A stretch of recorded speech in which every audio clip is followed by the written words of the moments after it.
मेरे प्यारे दोस्तों, अगर आपने अब तक चैनल को सब्सक्राइब नहीं किया है तो सब्सक्राइब कर लें। सब्सक्राइब करना बिल्कुल फ्री है, इसमें कोई पैसा नहीं लगता है। धन्यवाद। एक समय की बात है, राजा अकबर राज्य के भ्रमण पर जाने की इच्छा जताते हैं और भरे दरबार में घोषणा कर देते हैं। सभा में उपस्थित सभी मंत्रीगण यह सोचते हैं कि महाराज अकबर अगर देश के भ्रमण पर अकेले निकल गए और कहीं कुछ गड़बड़ दिख गई तो महाराज के प्रकोप से कोई नहीं बच पाएगा।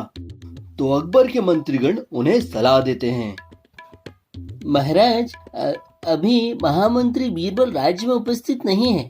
वह किसी कारणवश अपने गांव गए हैं। 4-5 दिन में जब लौट आएंगे तब उनके साथ आप राज्य भ्रमण पर चले जाइएगा। बीरबल नहीं है तो क्या हुआ, हम स्वयं राज्य भ्रमण पर जाएंगे और बीरबल को आने में अभी काफी समय है, तब तक मैं इंतजार नहीं कर सकता। अगर बीरबल इस बीच आ जाता है तो सिपाहियों से खबर देकर बीरबल को वहां भेज देना। किसी भी मंत्री में राजा अकबर को जवाब देने की हिम्मत ना थी। राजा अपने सिपाहियों को लेकर राज्य के भ्रमण पर निकल गए। 1 सप्ताह बीत चुका था। महल में सारे मंत्री चिंतित थे कि महाराज अब तक वापस क्यों नहीं लौटे। फिर दूसरे दिन राजा अकबर अपने सिपाहियों के साथ महल में प्रवेश करते हैं। राजा अकबर बड़ी ही नाजुक हालत में थे। पैरों में सूजन थी। राजा अकबर महल में प्रवेश करते ही सिपाहियों से कहते हैं, सिपाहियों, जाओ सभी मंत्रियों को सूचित कर दो, मंत्रिमंडल की बैठक अभी ही होगी। सभी मंत्रियों को सूचित कर दिया जाता है। सारे मंत्री दौड़े भागे सभागृह में आते हैं। राजा की हालत देखकर सारे मंत्री चौंक जाते हैं। हमने पूरे राज्य का भ्रमण किया है और भ्रमण करने के बाद हमें यह पता चला है कि यहाँ की सड़कें पैदल चलने लायक बिल्कुल नहीं है। इसी कारण हमारे पैरों में इतनी सूजन है, कांटे और कंकड़ भी हमारे पैरों में चुभे हैं। तो हमारा आदेश है, राज्य की सारी सड़कें मखमल की बना दी जाए। राजा का आदेश सुनकर सभी लोग स्तब्ध रह जाते हैं और आश्चर्य करने लगते हैं कि इतना सारा मखमल कहां से लेकर आए। परंतु राजा की बात को काटने का सामर्थ्य किसी भी मंत्री में नहीं था। और बीरबल अभी तक आए कि नहीं आए, उन्हें संदेश भेजिए और कहिए राजा अकबर राज्य के भ्रमण से लौट चुके हैं, जल्दी ही हमसे मुलाकात करें और मखमल की सड़कें बनाने का काम जल्द से जल्द शुरू कर दिया जाए। इस तरह सभा समाप्त होती है और राजा अकबर विश्राम करने चले जाते हैं। सारे मंत्री इकट्ठा होकर बीरबल को फटाफट बुलावा भेजते हैं। दूसरे ही दिन बीरबल राजा से मिलने से पहले मंत्रियों से मिलता है। मंत्रीगण बीरबल को सारी बातें बताते हैं। अच्छा, तो ये बात है। आप लोग चिंता ना करें, मेरे पास इसका दूसरा उपाय भी है। कल की सभा बैठने दीजिए, मैं वहीं राजा अकबर से बात करूंगा। दूसरे दिन सभा बैठती है। सारे मंत्रियों के साथ बीरबल भी उपस्थित होता है। प्रणाम महाराज। बीरबल, तुम आ गए। हम कुछ दिनों के लिए राज्य के भ्रमण पर गए थे और हमने यह निर्णय लिया है कि राज्य की सारी सड़कें मखमल की बना दी जाए ताकि कोई भी राहगीर को पैरों में कंकड़ पत्थर और कांटे ना चुभे। महाराज, मुझे इस बात की बड़ी खुशी है और सभी मंत्रियों को भी इस बात की बड़ी खुशी है कि आप हम लोग का इतना ख्याल रखते हैं और अपने राज्य की प्रजा का भी इतना ख्याल रखते हैं। परंतु यह कार्य करने से पहले मेरी एक सलाह है। अगर आपकी आज्ञा हो तो मैं उसको आपके साथ साझा करना चाहता हूँ। हाँ हाँ, बिल्कुल बीरबल, तुम हमारे सबसे प्रिय मंत्री हो, बताओ बताओ। महाराज, मखमल की सड़कें बनाने की बजाय हम मखमल के जूते बनवा लेते हैं। इन जूतों से पैरों में कंकड़ पत्थर भी नहीं चुभेंगे और पूरे राज्य की सड़कों पर लगने वाले मखमल से बहुत कम मखमल में काम हो जाएगा। राजा और राज्य में उपस्थित सभी मंत्री चौंक जाते हैं।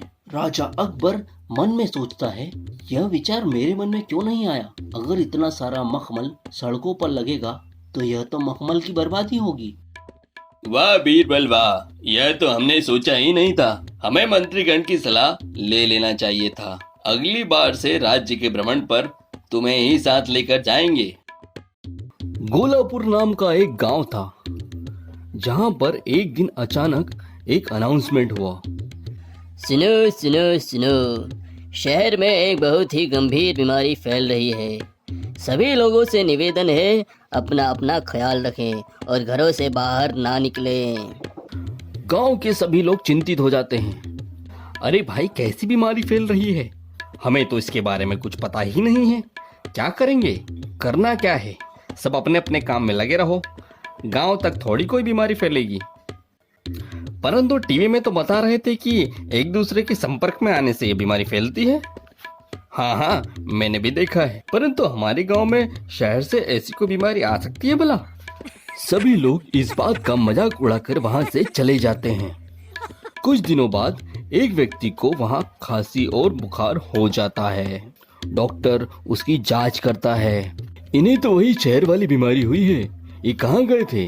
डॉक्टर साहब, ये तो अनाज बेचने शहर की ओर गए थे। अनाज तो नहीं बिका, पर वहाँ कोई बाजार में था ही नहीं। अरे भाई, जब तुम्हारा वहाँ पर अनाज बिका ही नहीं और किसी के संपर्क में तुम आए ही नहीं, तो फिर ये बीमारी तुम्हें कैसे हो गई? तुम वहाँ पर किसी से मिले थे क्या? हाँ डॉक्टर साहब, मैंने वहाँ पर एक रिश्तेदार से मिलने गया था जो विदेश से लौटा था और अस्पताल में भर्ती था, परंतु तब तो मुझे ऐसा कुछ हुआ नहीं था।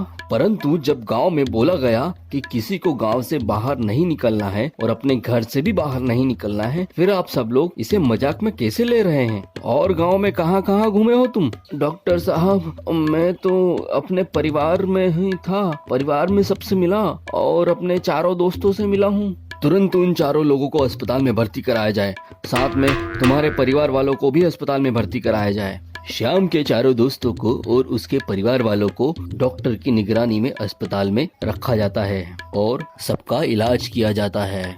डॉक्टर दोबारा सभी लोगों के साथ गांव में आते हैं। सुनो गांव वालों, अब मैं जो जानकारी आपके साथ साझा करने जा रहा हूँ उसे बड़ी ध्यान से सुनिए। पहली जानकारी है कि सभी लोग अपने अपने घरों में ही रहें जब तक कि सरकार पूर्णतः इस सूचना को आप तक ना पहुंचाए कि बीमारी खत्म हो गई है।